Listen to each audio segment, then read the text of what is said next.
¿Qué tal? Buenos días. Bienvenidos a la iglesia, venid y ved. Hoy terminamos el ciclo de Semana Santa con el domingo de resurrección.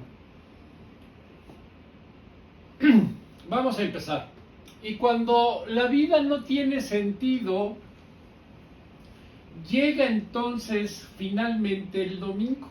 El domingo que es el día del gozo. Leemos en la Escritura que por la mañana temprano María Magdalena y otras mujeres fueron a visitar la tumba. El ángel les habló a las mujeres. No tengan miedo, les dijo. Sé que buscan a Jesús, el que fue crucificado. No está aquí, ha resucitado, tal como dijo que sucedería. Vengan a ver en el lugar en donde estaba su cuerpo y ahora vayan y cuéntenles a los discípulos que ha resucitado y que va delante de ustedes a Galilea. Ahí lo verán. Recuerden lo que les dijo. Las mujeres se fueron a toda prisa, estaban asustadas, pero a la vez llenas de alegría. Se apresuraron para dar el mensaje del ángel a los discípulos. Miren este relato. A lo mejor no lo hemos percibido, pero sin duda alguna aporta una gran credibilidad al relato bíblico de la resurrección.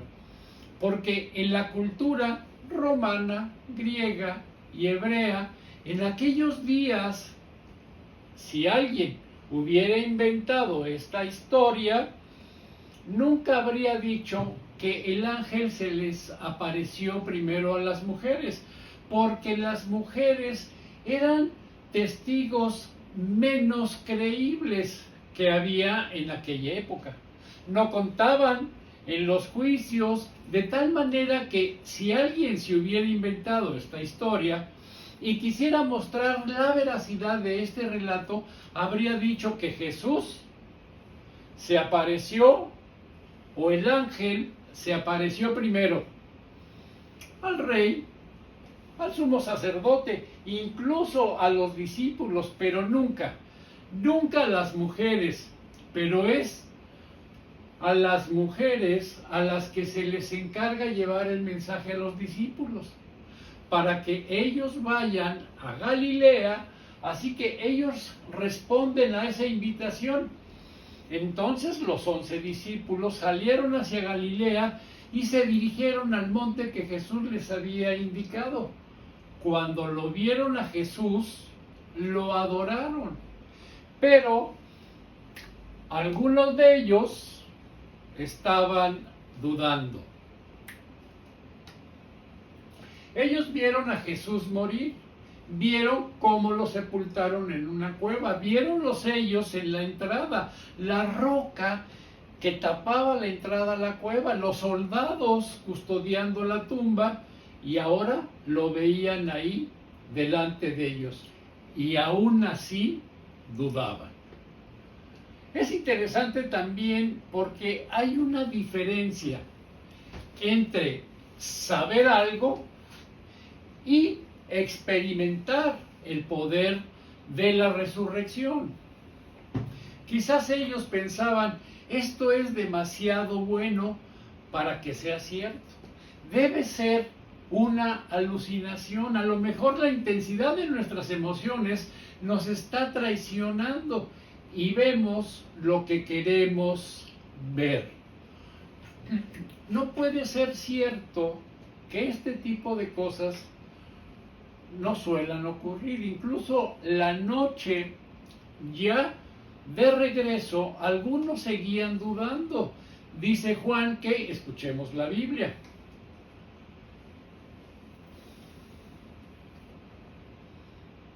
Juan 19:20. En la noche, Juan 20:19. En la noche de ese mismo domingo, los discípulos se reunieron en una casa. La puerta de la casa estaba bien cerrada porque los discípulos tenían miedo de los líderes judíos. Jesús entró, se puso en medio de ellos y los saludó diciendo: que Dios los bendiga y les dé paz.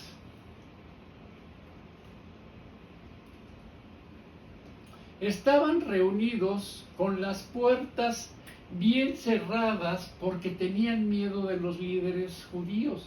Acababan de ver a Jesús, al Hijo de Dios, resucitar de entre los muertos con todo el poder, y tienen miedo de los líderes judíos. ¿Qué es lo que está ocurriendo aquí? De pronto está Jesús de pie en medio de ellos y les dice: la paz para ustedes. Y no solo esto, sino que, por lo que nos dice la Biblia, no fue paz a ustedes y chao, sino que durante 40 días estuvo manifestándose en medio de ellos, en diferentes grupos, en diferentes ocasiones, con diferentes personas. En una ocasión, hasta 500 personas fueron testigos, estuvieron con Jesús y lo vieron. Vamos a escuchar la Biblia. Hechos 1:3. Después de padecer la muerte, se les presentó dándoles muchas pruebas convincentes de que estaba vivo.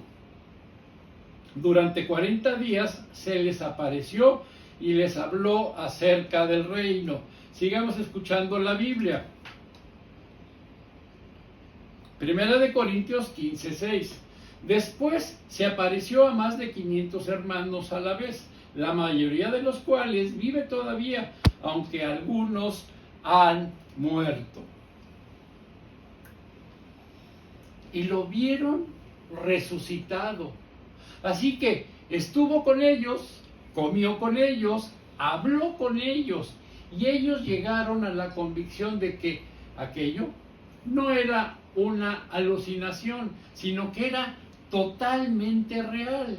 Esta experiencia cambió sus vidas, y sabemos que la resurrección no es un cuento chino, no es una invención humana, no es un mito.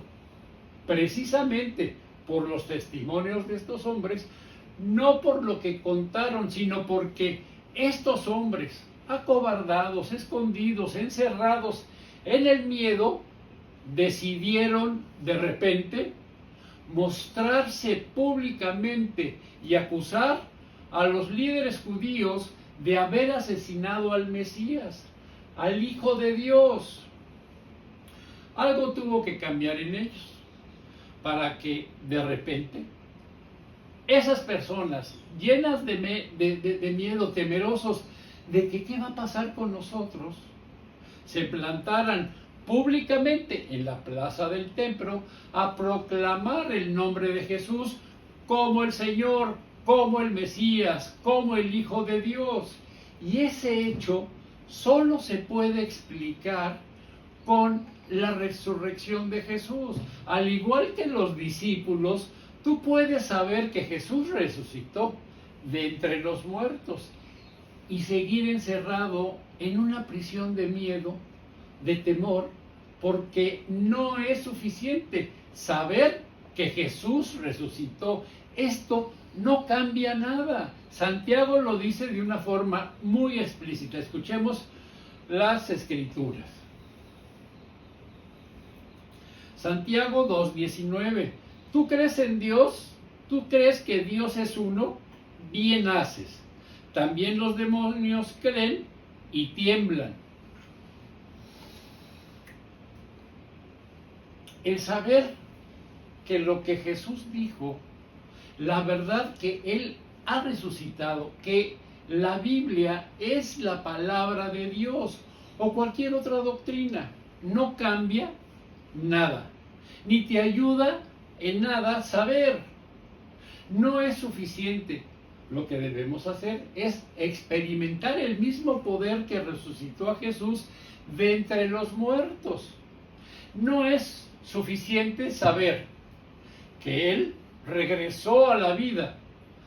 Deben experimentar esa vida por su propia cuenta. ¿Cómo puedo pasar del día de dolor, del día de la duda, al día de gozo? Pues la respuesta es que no puedes, por lo menos, no puedes por ti mismo, no puedes en tus fuerzas, no puedes por tus propios medios. Solo Dios puede llevarte ahí.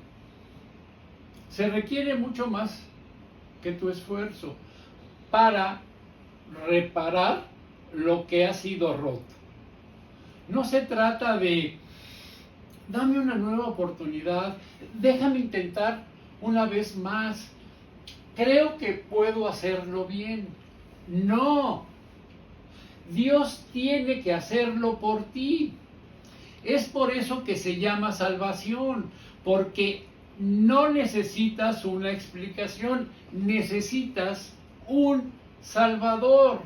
Lo que ocurre es que la gente, cuando atraviesa una profunda crisis o una gran pérdida, lo que mucha gente busca es una explicación. ¿Y por qué me pasó a mí? ¿Y por qué tuvo que suceder? ¿Y por qué a mí? Y no se dan cuenta, atención, que las explicaciones nunca consuelan. Incluso consiguiéramos la explicación, es que no me va a ayudar mucho. Si un familiar muy querido, mi mamá, fuera a morir mañana y yo supiera la razón, eso no lo haría menos doloroso. Así que, ¿por qué gastamos tanto tiempo en averiguar el por qué ocurren las cosas? Muchas de ellas nunca vamos a descubrir la razón de por qué ha sucedido. Pero es que no necesitamos una explicación. Eso ni satisface ni consuela. Lo que necesitamos es un Salvador. Y es que lo que hace un Salvador, pues hace lo que nosotros no podemos hacer. Estos 3 días representan las 3 cosas que necesitamos en nuestra vida para poder atravesar los peores días de nuestra vida. Y quizá tendremos muchos en el futuro. Y si no estamos en ellos ahora mismo, en algún momento quizá estemos. Y me gustaría que recordemos que necesitamos la presencia de Jesús en nuestras vidas. Necesitamos las promesas de Jesús en nuestra vida. Y necesitamos el poder de Jesús en nuestra vida, no solo saber que resucitó de entre los muertos, sino saber que Él tiene el poder para hacer lo mismo en nuestra vida. Leemos en el Evangelio, según Juan, que dijo, escuchemos la Biblia. Juan 11:25. A esto Jesús respondió, yo soy el que da la vida y el que hace que los muertos vuelvan a vivir. Quien pone su confianza en mí, aunque muera, vivirá. 26. Y todo aquello que vive y cree en mí, no morirá eternamente. ¿Crees esto? Fíjense, no sé si recordarán, pero las hermanas de Lázaro le avisan al Señor Jesús que Lázaro está muy grave y el Señor Jesús decide quedarse 2 días más. Finalmente, ya cuando va para Betania, les avisan, ahí viene el Señor Jesús. Y bueno, Marta sale rapidísimo como Espíritu González para recibirlo y también para darle un recargón. Si hubieras estado antes, mi hermano no hubiera muerto. Y Jesús le dijo, tu hermano va a resucitar. Y le contesta, sí, pero va a ser en el tiempo postrero. Y es cuando él le dice, yo soy la resurrección. Observen que la respuesta a los problemas en nuestra vida no es una posición, no es una doctrina, no es un principio, no es una religión, sino que es una persona. Yo soy la resurrección. Pablo oraba por los efesios y les decía, vamos a escuchar la Biblia. Efesios 1:19. Pido también que entiendan bien el gran poder con que Dios nos apoya en todo. El poder de Dios no tiene límites con ese mismo poder, y sigue. Para los que creemos en Él, es el mismo gran poder que levantó a Cristo de entre los muertos. Es el que está disponible para nosotros y que nos va a ayudar a atravesar, sí, por los tiempos difíciles. Y una de las elecciones más importantes que nos ofrece la Semana Santa es que sabemos que la muerte no es el final de la historia. Jesús lo demostró. Él dice, no solo yo resucité, sino que también te voy a resucitar a ti y a todos aquellos que crean en mí. Les voy a dar vida eterna. Yo no lo creería de cualquiera que lo dijera, pero de alguien que se resucitó a sí mismo, creo que sí es verdad, sí lo creo. La muerte no es el final de la historia. Una de las grandes promesas que encontramos en la Biblia, de las que nos podemos aferrar, está en Romanos 10, versículo 9 y versículo 10. Y fíjense que a mí siempre se me ha imaginado que esta parte es como si fuera la embajada de Dios en el mundo. Cuando tenemos que hacer algún trámite en alguna embajada, bueno, pongamos el caso de los norteamericanos, pues hay que hablar por teléfono, ir a depositar en el banco y después la entrevista. Ya será el gringuito si nos dice que tenemos ya nuestra visa. ¿Y qué pasa? Ya tengo la visa, pero a lo mejor no tengo dinero, o a lo mejor no tengo tiempo, pero tengo la plena certeza de que yo cuando pueda me van a dar paso franco. Vamos a escuchar la Biblia y vamos a ver este concepto. Dice Romanos 19, que si confiesas con tu boca que Jesús es el Señor y crees en tu corazón que Dios lo levantó de entre los muertos, serás salvo. Y aquí estoy recalcando, si confiesas, si dices, si expresas, si lo muestras, si das testimonio. Necesitamos gritar a los cuatro vientos que nosotros somos seguidores de Jesús. Y aquí viene otro concepto, de corazón. Yo no puedo racionalizar y digo, sí, pues sí me conviene, pero seré auténtico. Cuando te marca que es de corazón, es que vas a tener un proceso largo para empezar a tener ese gusto por seguir a Jesús. Veamos qué nos dice el versículo 10, escuchemos la Biblia. Dice, porque con el corazón se cree para ser justificado, pero con la boca se confiesa para ser salvo. Y nos lo vuelve a recalcar. Tiene que ser de corazón. Si no es así, no seremos salvos. Es un proceso muy largo y fíjense, muchas veces las personas van, evangelizan, dan testimonio y equivocadamente les dicen, mira, tú con esta frase ya vas a ser salvo. ¿Y qué están haciendo? Están haciendo cristianos de microondas. En 30 segundos, si repites conmigo, vas a ser salvo. Y hay que entender que esto no es la varita mágica, no es ahí, mira, vamos a tratar de... No lo vamos. Con esta frase te vas a volver salvo. Debemos explicarles que es un proceso largo, es como el duelo. No existe un tiempo determinado para superar una pérdida. Muchas veces nosotros estamos muy acostumbrados a determinadas cosas. Tienes que tomar 5 vasos de agua, te tienes que dormir un promedio de 8 horas. No, hay cuerpos y mentes que trabajan de forma distinta. Nosotros queremos ser seguidores de el Señor Jesús y vamos a tardar un tiempo en engancharnos. Y fíjense una cosa, hoy es nuestro último día de la Pascua y tiene cosas tan interesantes el libro de Éxodo que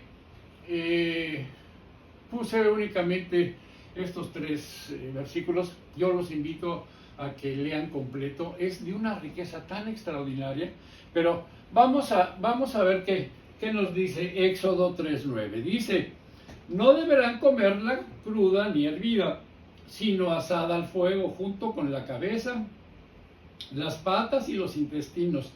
No deben dejar nada. En caso de que algo quede, lo quemarán al día siguiente.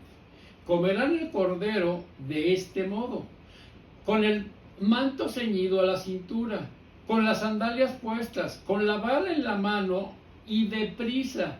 Se trata de la Pascua del Señor. Y más adelante la instrucción es que esto va a ser una celebración perpetua, de generación en generación.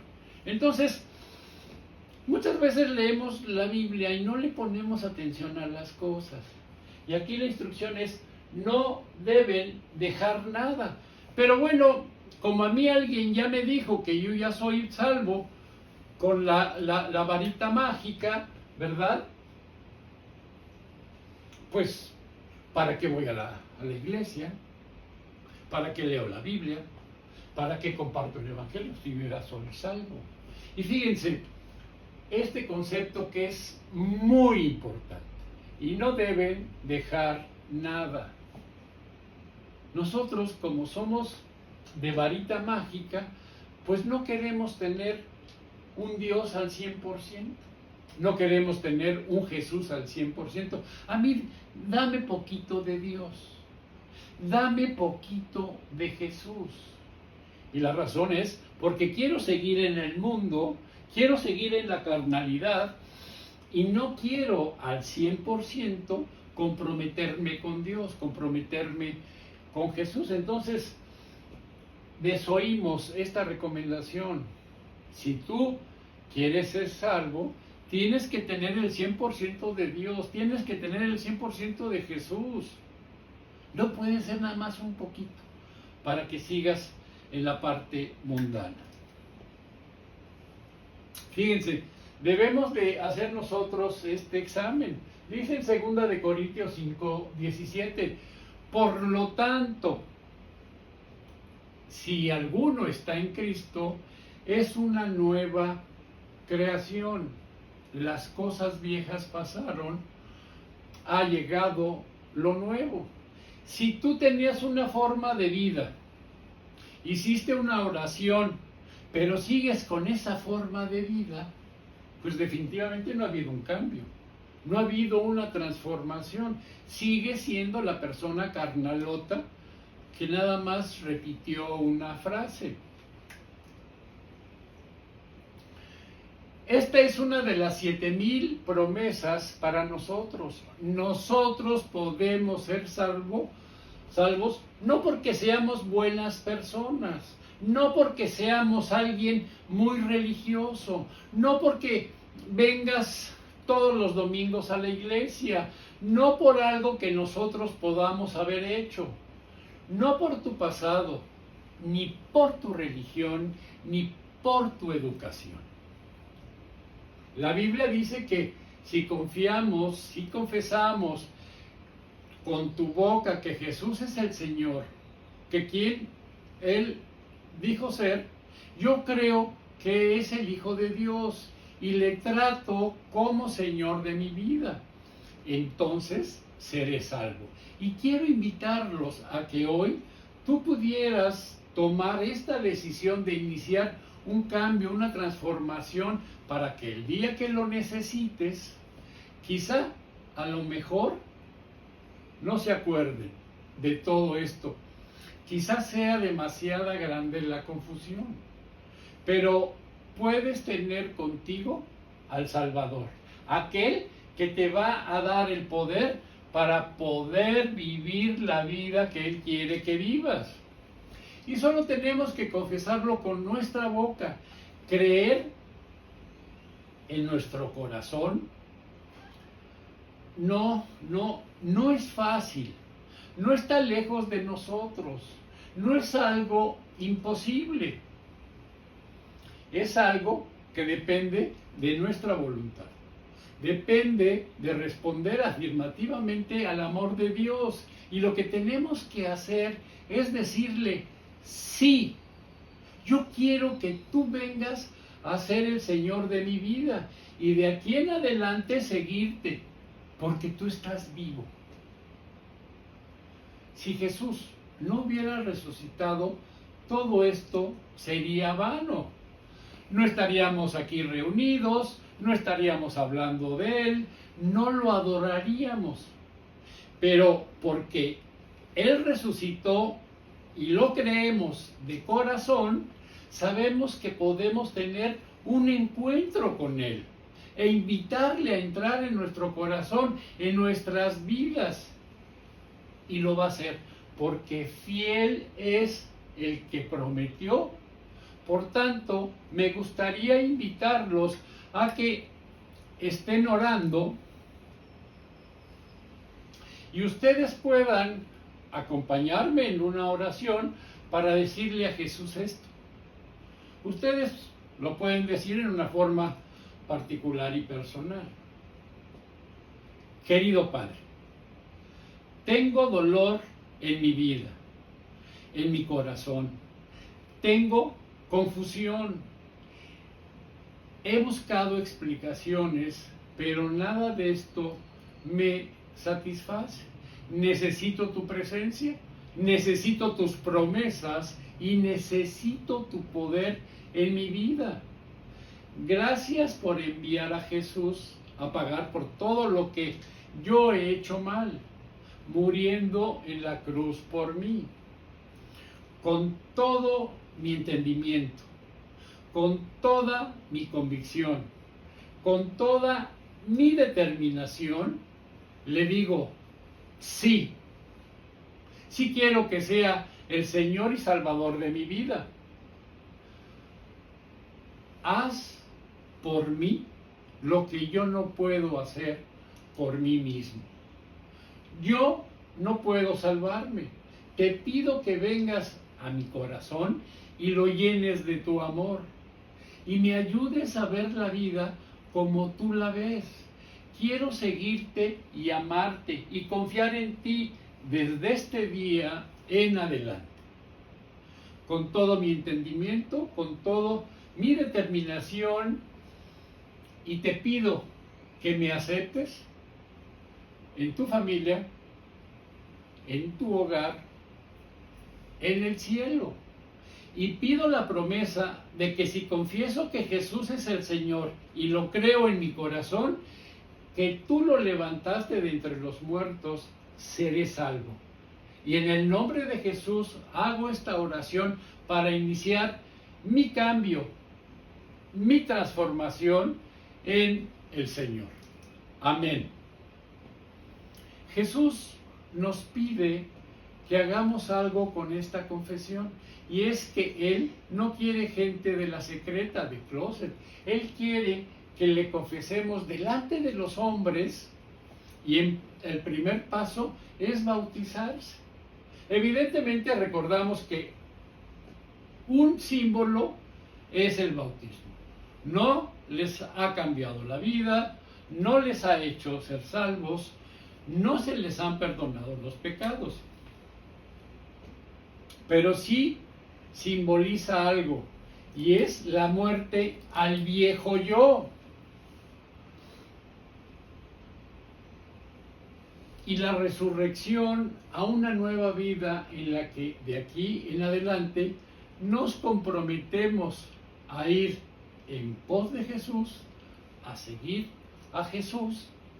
Esto por una cuestión de coherencia, porque Jesús, que es nuestro Señor, nos manda, nos lo pide, y nosotros nos toca obedecer al Señor.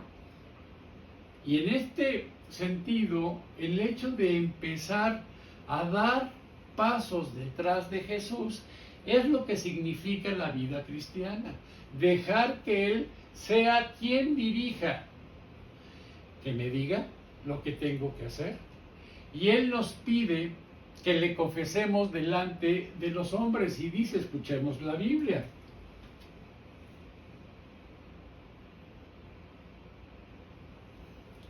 Mateo 10:32. Y quiero hacer, antes de leerlo, una observación. También comenta en el siguiente versículo que si lo niegas, Él te va a negar ante su Padre. El 32 dice, si alguien está dispuesto a decir ante la gente que cree en mí, yo también lo reconoceré ante mi Padre que está en el cielo. Le dirá, este es de mis seguidores, este es discípulo mío, este es mi hermano. Por eso los animo a que tomen esta decisión, a los que lo puedan manifestar públicamente e invitar a Jesús a que venga como Señor y Salvador a tu vida, para que Dios te fortalezca, te bendiga y te ayude. Mi Dios y Padre bendito, te damos muchísimas gracias que este domingo 16 de abril nos has regalado vida. Mi Señor, resolviste el cómo reconciliarnos contigo por medio de la muerte del Señor Jesucristo. Y nos estás demostrando que si a tu Hijo lo resucitaste, a nosotros también nos vas a resucitar. Necesitamos entender que esto no es mágico, que esto no es por una sencilla o simple oración que soy salvo. El ser salvo lleva un proceso determinado para entender, para comprender cuál es tu voluntad y que nosotros la acatemos. Gracias, mi Dios, te pedimos para esta semana protección y provisión. Gracias y buenos días.